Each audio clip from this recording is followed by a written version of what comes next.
Hey, what's going on, sports fans? Got game 2 of the ALCS up in 25 minutes. So that's exciting. As I predicted, Yankees would win one of two games, so just got to take the next two. And we actually showed some life. You can say that we struck out 17 times and they struck out twice, so it was like total domination. But there was a point when it looks like we had Justin Verlander on the ropes. We had second and third with one out, and he had to give back-to-back strikeouts and then struck out four more in a row after that. But except for Josh Donaldson and Matt Carpenter absolutely tanking. Pretty much everyone else had competitive at bats against him, and he's just really good. But yeah, it's looking like Donaldson was getting hotter for a while there and is now slumping again. I talked about, Barraza replacing IKF, but IKF makes contact at least. You could potentially put now IKF or Peraza at third and bench Donaldson because he's great defensively, but he's just not hitting. Like, he can hit that bomb. He could be a great pinch hitter. He's clutch, but he's just not good on an at bat to at bat basis. There's a reason his OPS is like 666 this year. He's just kind of washed. So that's too bad. But we did get to Verlander. Giancarlo's making good cuts. Their team's making good cuts too, though. All those dudes that I knocked really showed up. Chaz showed up, had some great at bats. Pena with 2 doubles in the home run. Kid's looking really good. But offers for Altuve, Jordan, Kyle Tucker, and Bregman. So it's bad that the other guys got us, but it's a good sign going forward because they're more likely going to regress. They'll both regress. Those will both even out a little bit.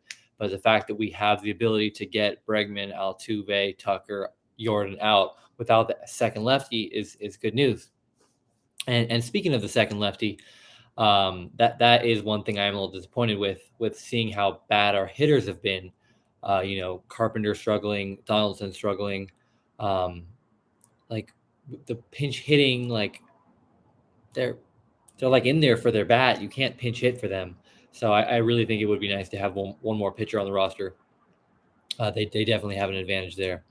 But yeah, I'm excited for the game tonight. I think we stand a really good chance. Severino is just an absolute stud. So I think we're going to take it. I really do.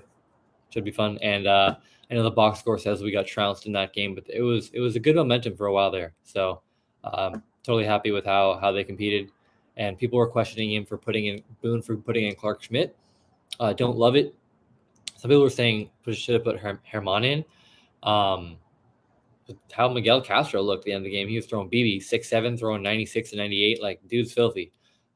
Maybe in someone who's just normally a reliever. Like, he's usually a longer starter or long middle relief or like a starter. He's not really like a high leverage reliever kind of guy. So, but I think he has good stuff. So, the pitch they showed the home run off to Yuli was like just a meatball right down the middle. So maybe it is the wrong choice, but I don't hate it like everyone else does. I wasn't like, oh shit, Clark's coming in. Like, I think he's good. So, but yeah, maybe there's someone else he could have chosen, but I think they're just a little harsh on him. Kind of like the Bob Costas situation. He did talk a little too much, but it wasn't nearly as bad as everyone else made it. So game 2 should be a good one. Go Yankees, go Sev.